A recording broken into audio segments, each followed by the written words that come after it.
llamo la atención al Apocalipsis 21, donde acabamos de leer. Pido que oren por la hermana Adriana Campos, que está ahorita mismo en el hospital viendo si ya viene el bebé o no. Y el hermano Pepe llegó aquí a la iglesia para hacerse cargo de lo que tenía que hacer y cumplir con lo que tenía que hacer esta mañana, y ahorita está pendiente esperando una llamada cuando sea el tiempo que será. Oren por la hermana, por favor, Campos, que Dios pueda bendecirla y que todo salga bien y que el bebé venga en el tiempo de Dios, ¿verdad que sí? Apocalipsis 21 nos introduce a un momento en el tiempo profético de la palabra de Dios. Hemos venido hablando de los últimos acontecimientos a base del texto en 2 de Tesalonicenses, cuando Pablo dice con respecto a la venida del Señor, hablando de la segunda venida de Cristo, el día terrible de Jehová, el día tenebroso, el gran juicio de Dios sobre esta tierra y la humanidad. La semana pasada hablamos de la gran tribulación y las cosas que vienen por venir en eso. Y gracias a Dios que como cristianos, la iglesia de Cristo no va a estar presente para eso. Hay una promesa de Dios que los que están en Cristo no verán condenación, y gloria a Dios por eso. Pero ahora entramos a una escena nueva. En el capítulo 21 ha pasado la gran tribulación, ha pasado el tiempo del milenio.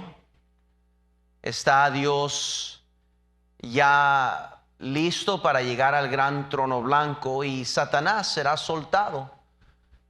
En breve, en el capítulo 20 vemos eso, cómo Satanás será libertado por un momento después de estar en cadenas por 1000 años. Y se levantará para venir en contra de Dios por una última vez, engañando, si es posible, a uno, los escogidos, aquellos que todavía no quisieron reconocer al Cordero de Dios.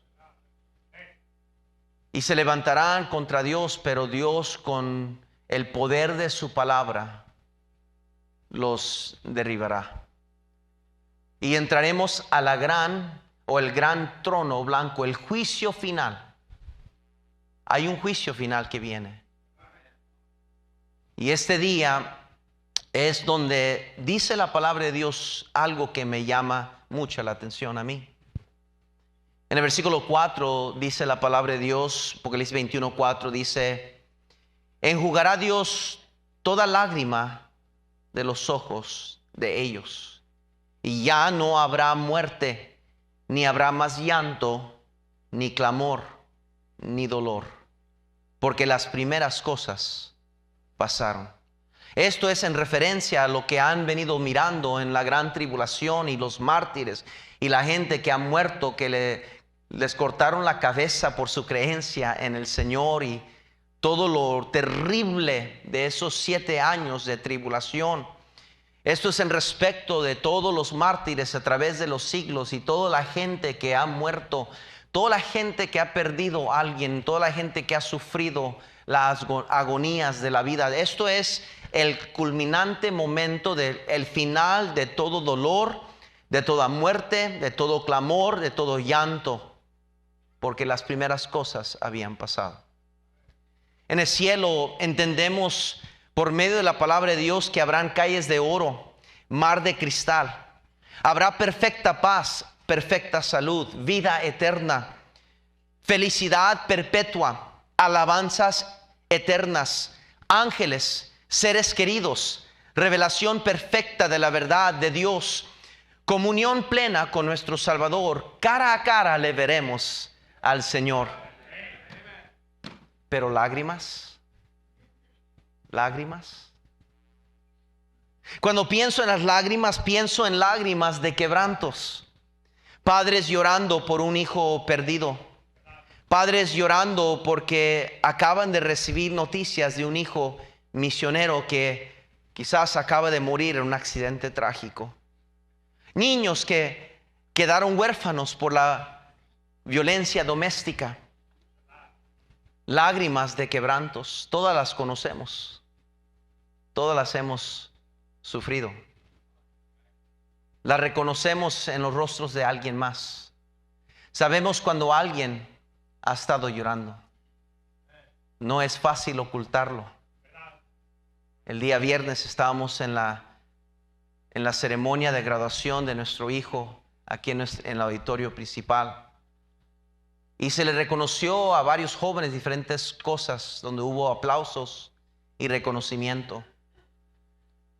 Pero reconocieron a una señorita que se graduó. La reconocieron con un honor especial, porque ella había perdido a su mamá a cáncer. No es algo fuera de lo común, hemos escuchado de eso en varias ocasiones. Muchos aquí conocemos a alguien que ha fallecido por esa enfermedad. Muchos conocemos a personas que están ahorita mismo luchando contra esa enfermedad. Pero en ese momento, mientras yo estaba sentado allí en el auditorio con lado de mi esposa, me di cuenta en las palabras que el hermano estaba hablando de esta señorita, dando el recuento de lo que ella había sufrido ese año escolar. Rápidamente me di cuenta de varias mujeres en el auditorio que comenzaron a luchar en contra de sus lágrimas, que comenzaron a correr. No sé la historia de cada una de ellas. Miré una que estaba enfrente de nosotros, que estaba soplándose aire porque les corrían las lágrimas incontrolablemente. Mi esposa a mi lado igual, ella perdió a su mamá a cáncer hace unos años atrás. Yo las miré y dije, qué fácil corren las lágrimas. A veces difícilmente podemos detenerlas. Hay lágrimas de quebrantos. Hay lágrimas de dolor que se convierten en llantos amargos muchas veces por dolores inexplicables y muchas veces insoportables. Pienso también en lágrimas de desesperación. Tengo unas fotos que no sé si los tienen, quisiera que entendieran un rostro, unos ojos llorosos y cómo es que son fáciles de identificar y cómo es que sabemos interpretar sin ninguna palabra el dolor de una persona. Tenemos esas fotos, hermano, no sé, a lo mejor si las tienen, a lo mejor no. Amén. Pero son algunas fotos comunes, no de nadie en particular, pero todos hemos estado en esos momentos. Todos conocemos lo que son lágrimas. Lágrimas brotan por distintas razones y en distintas personas. Lágrimas corren sin permiso muchas veces. Son pocas las personas que pueden llorar ficticiosamente. Típicamente trabajan para Hollywood. Pero las lágrimas es algo que universalmente entendemos. En cualquier cultura, cualquier idioma, cualquier circunstancia, entendemos las lágrimas de alguien. A veces son lágrimas de tristeza, a veces son lágrimas de quebrantos, a veces son lágrimas de desesperación, por pruebas pesadas, callejones sin salidas, escaseces en tiempos inesperados, inoportunos, como siempre suelen venir. Muchas veces como las olas de un mar furioso que nos inundan en las tempestades cada vez más tenebrosas. Lágrimas de tristezas de una mujercita estéril que jamás podrá gozar cargar su propio hijo. O de aquella parejita que han perdido bebé tras bebé intentando tener familia, pero han perdido la esperanza. De un pastor, quizás de una esposa de pastor, que han invertido y sacrificado todo, pero los resultados han sido devastadores, traicionantes, heridas, ofensas, acusaciones falsas. De oportunidades perdidas, sueños desvanecidos, peticiones que parecen olvidadas e ignoradas por aquel a quien nuestra alma lo espera todo. De aquella joven que anhela con todo el alma casarse, pero cada mes que pasa, cada año que pasa, más son las lágrimas que corren desde adentro la soledad amargosa que brotan de su corazón. Lágrimas de alegría, de risas insoportables, momentos inolvidables, de logros alcanzados, de triunfos realizados. No siempre las lágrimas corren por cosas tristes o quebrantos, a veces por la emoción y por la alegría de ver a alguien tener felicidad, o ver a alguien lograr un éxito, o ver una familia que no hemos visto en mucho tiempo y nos corren las lágrimas porque los hemos visto de nuevo, y qué gozosos son esas lágrimas. A veces, yo no sé si usted alguna vez ha llorado por la risa, que está riéndose tanto que le corren las risas de alegría. ¿Sabes algo interesante? Científicamente, las lágrimas son muy exclusivas al sentimiento a cual se conectan. Las lágrimas son muy diferentes, distintas, caen de diferentes maneras, caen de diferentes cualidades, tienen su identificación. No tomé el tiempo de traer imágenes de eso, pero usted debe estudiarlo un día cuando tenga la oportunidad de ver la diferencia en una lágrima de gozo a una lágrima de tristeza, o una lágrima de amargura, diferentes maneras, cómo el cuerpo está conectado a las lágrimas. Vemos aquí en la palabra de Dios cómo dice Dios que enjugará Dios toda lágrima de los ojos de ellos. ¿Quiénes son ellos? ¿De quiénes ellos está hablando? Está hablando de los redimidos, está hablando de los que fueron salvos por el Cordero de Dios, está hablando de aquel pueblo de Dios que Dios salva, aquel pueblo que Dios rescata, y gloria a Dios por aquellos que podemos con gozo y con alegría y con esperanza saber que vamos a ser parte de esos ellos en la palabra de Dios. Lágrimas de todas clases, en todos los lugares y en todas las personas, grandes y pequeñas, ricos y pobres. Lágrimas afectan a hombres y a mujeres de todas condiciones. Vienen por lamentos, por súplicas, por consuelo, por angustias de culpabilidad y por fracasos.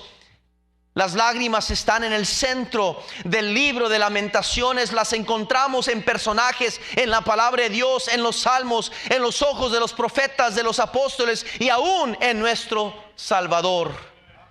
Dios ve y conoce cada lágrima que cae de los ojos de sus hijos.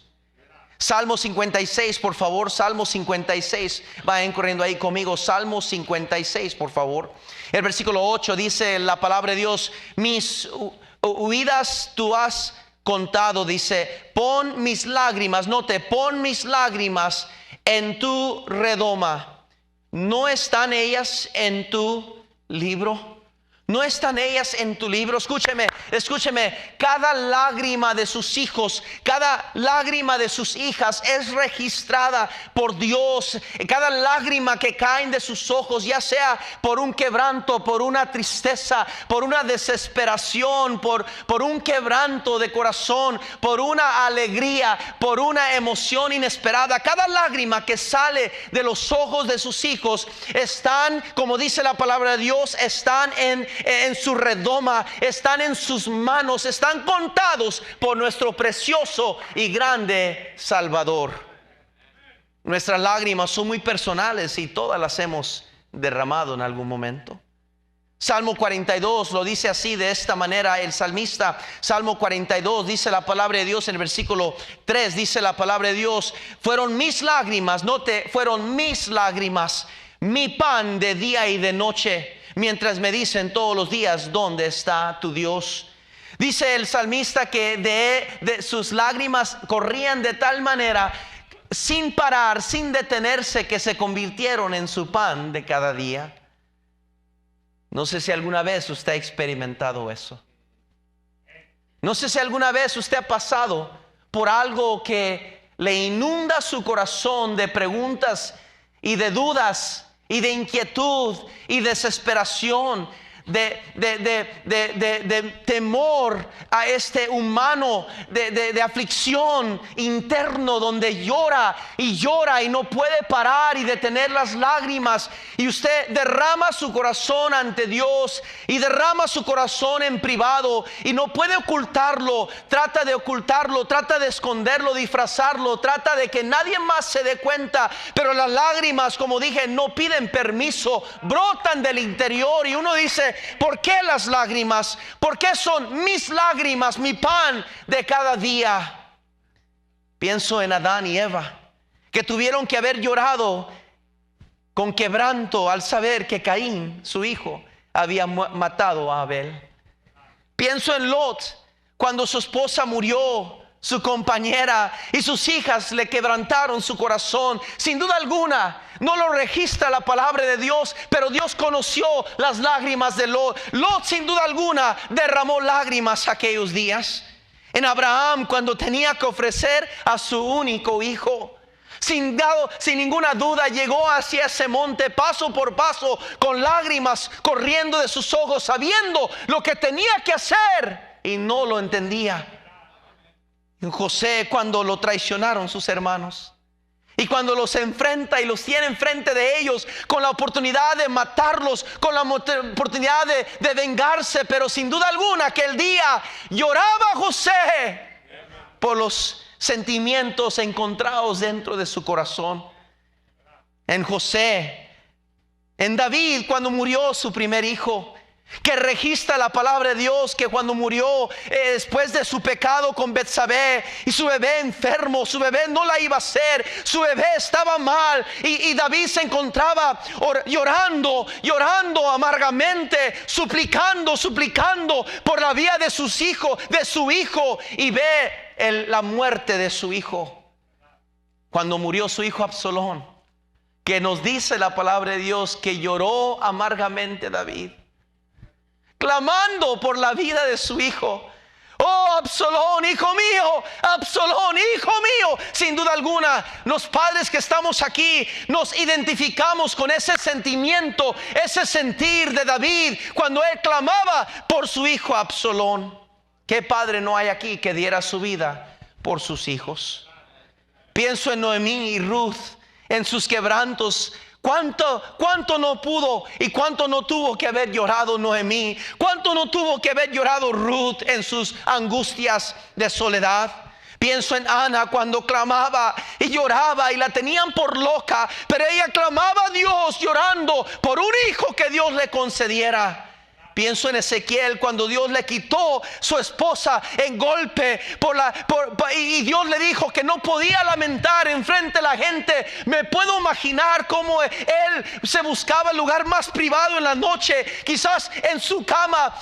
Eran sus lágrimas, sus cobijas de noche, porque lloraba habiendo perdido su esposa, lamentando, extrañando su preciosa esposa. Pienso en nuestro Salvador, que lloró por compasión cuando Lázaro murió y Marta y María habían perdido toda esperanza. Pienso en Pedro, que cuando traicionó al Señor, lloró amargamente, arrepentido, mirando los ojos de su precioso Maestro, conectando sus ojos con Él. No pudo más que llorar amargamente y escapar el momento. En esta vida, sin duda alguna, usted y yo y cada persona que está aquí hemos derramado lágrimas. Lo entendemos, lo aceptamos, porque es parte de la vida. No es cosa fuera de común, no es cosa extraña, no es algo raro. Todos hemos llorado, no importa cuánto varonil usted se crea, no importa cuánta barba tenga en su cara, no importa cuánto hombría tenga y cuántos músculos. Cada persona aquí ha derramado lágrimas.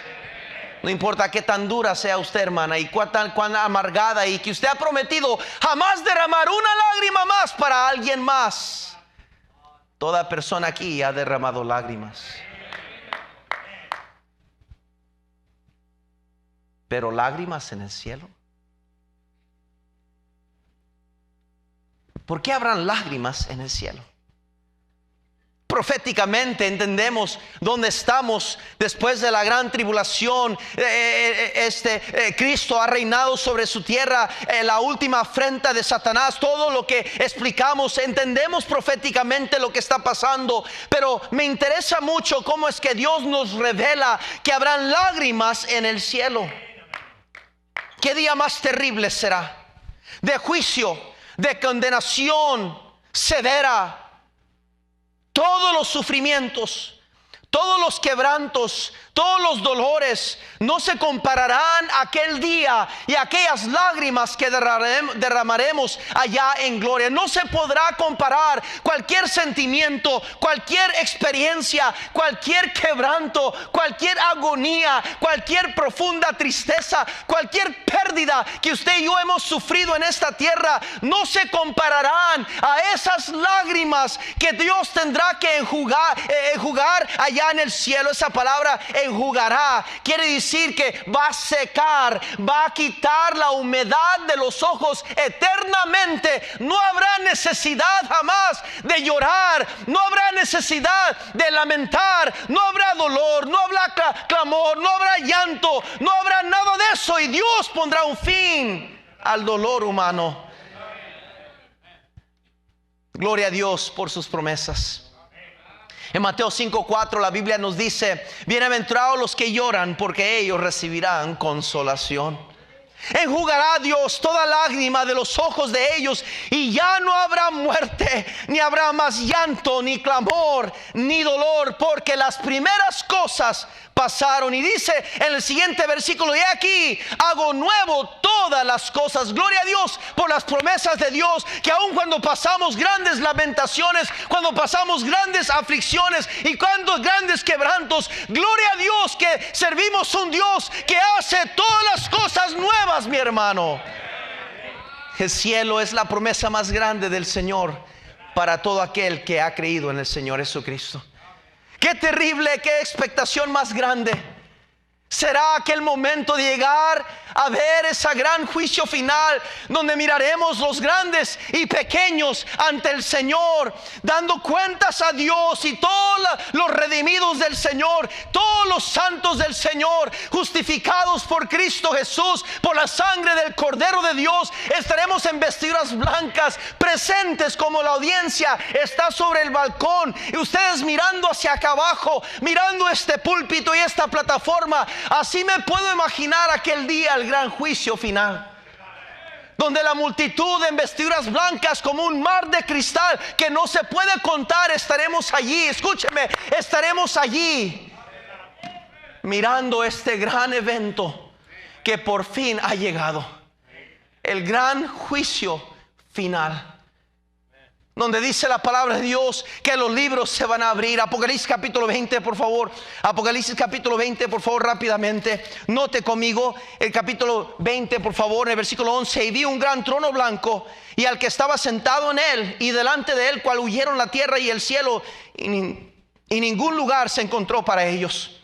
Y vi los muertos grandes y pequeños de pie ante Dios, y los libros fueron abiertos, y otro libro fue abierto, el cual es el libro de la vida, y fueron juzgados los muertos por las cosas que estaban escritas en los libros según sus obras. Y el mar entregó los muertos que había en él, y la muerte y el Hades entregaron los muertos que había en ellos, y fueron juzgados cada uno según sus obras. Y la muerte y el Hades fueron lanzados al lago de fuego. Esta es la muerte segunda. Y el que no se halló escrito en el libro de la vida fue lanzado ¿a qué? Oh, querido amigo, escúcheme. Aquel día viene.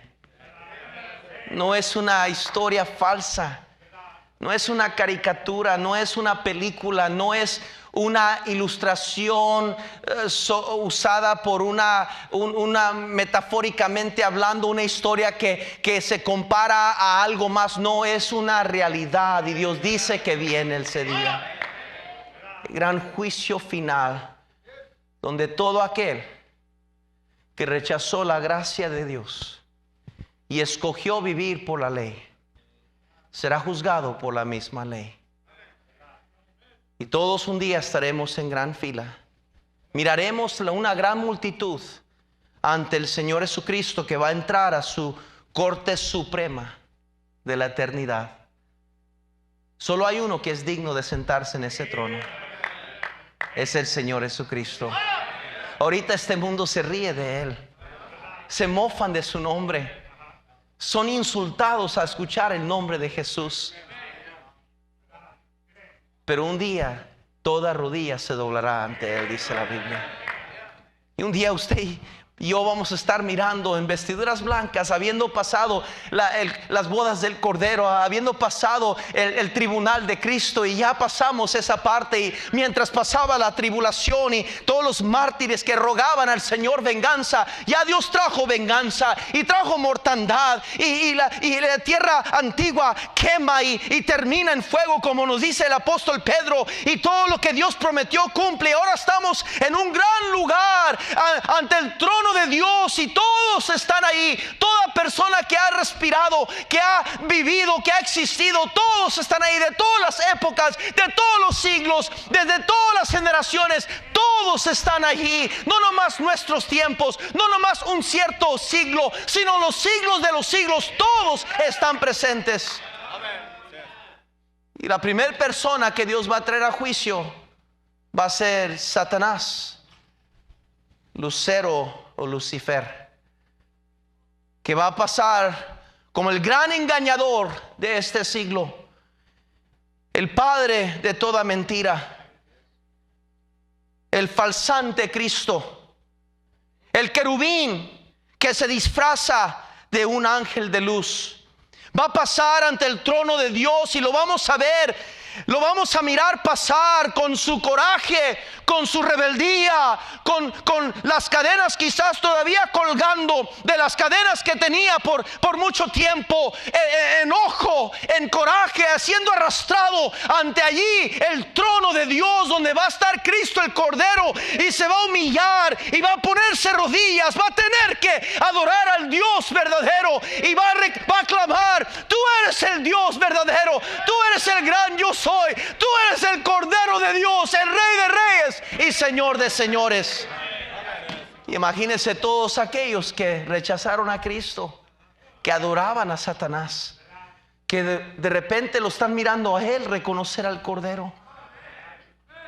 Están en fila, mirando alrededor la gran multitud vestida de blanca, y están ante ese trono esperando su nombre ser llamado, sin saber qué esperar. Han estado muchos de ellos quemando en el Hades por muchos años y siglos de años, y por momentos se han escapado de esas llamas de terror, de angustia, de sufrimiento, y están escapados de las llamas y están allí y esperando escuchar su nombre, que los libros son abiertos, y Dios buscando esos nombres del que sigue, a ver si los encuentra en el libro de la vida eterna.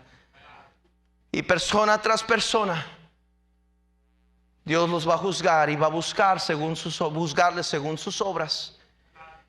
Y cuando no encuentre su nombre allí, Dios tendrá que decir: apartaos de mí, hacedores de maldad.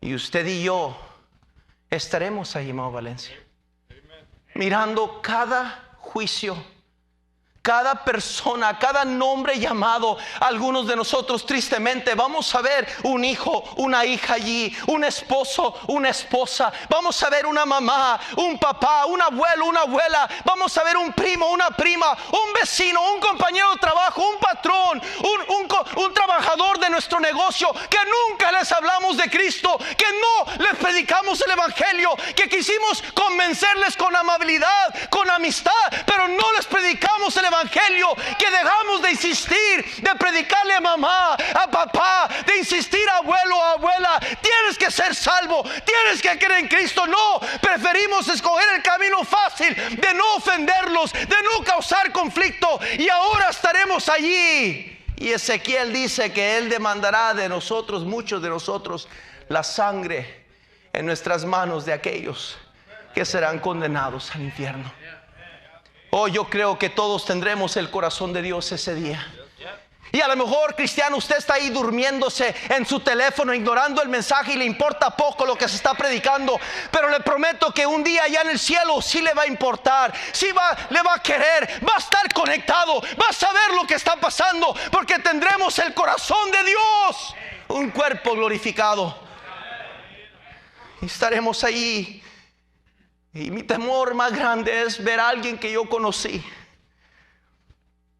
un hermano según de la iglesia, que yo pensaba que era hermano o hermana, porque creció en la iglesia, porque cantó en el coro, de niños, porque lo único que conoció en la iglesia, y esa persona pensaba que era salvo por membresía de la iglesia, porque por asociación de sus padres, porque su mamá era cristiana, porque su papá era cristiano, porque servía en la iglesia, porque cantaba, porque era un hermano más de la iglesia. Pero la salvación es únicamente por Cristo Jesús.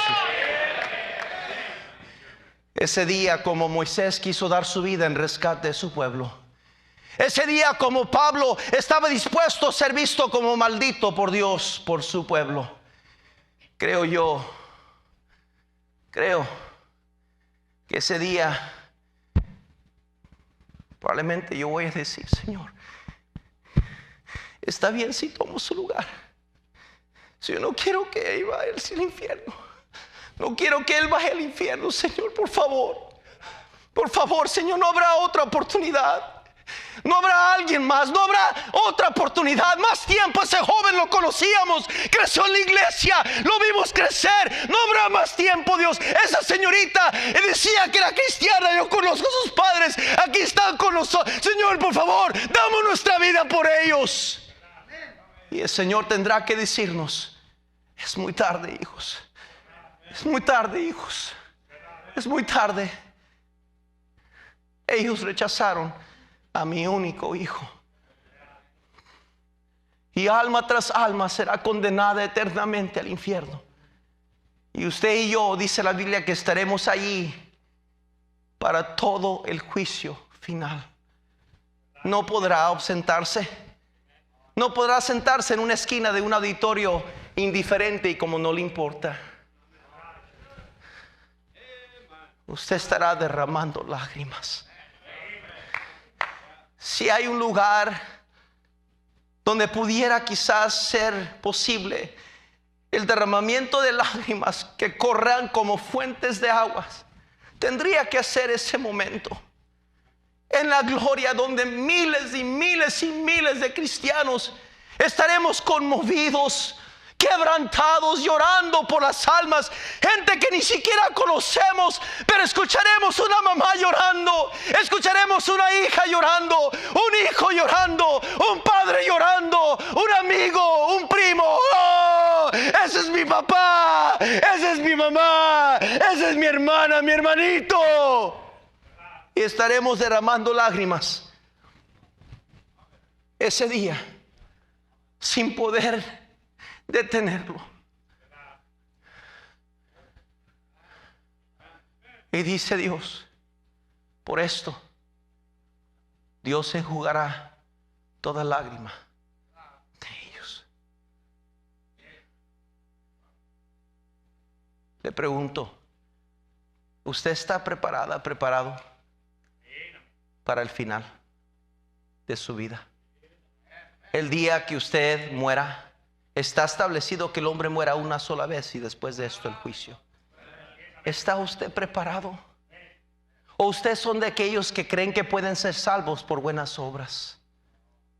¿Ustedes son de aquellos que dicen que la salvación se pierde y hay que luchar para la salvación? Si eso fuera cierto, entonces en vano murió Cristo por nosotros.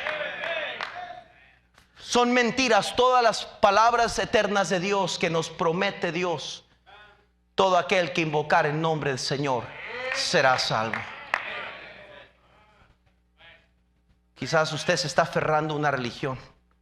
No, esta es mi religión y nadie me quita mi religión. Oh, puedo imaginarme ese día, gente por multitudes viniendo a Dios con imágenes, viniendo a Dios con cosas religiosas, clamando: es que yo fui religioso, yo fui líder religioso, yo fui diácono, yo fui pastor, yo fui obispo, yo fui sacerdote, yo fui una que oraba, yo vi gente va a venir, Señor, yo saqué demonios en tu nombre.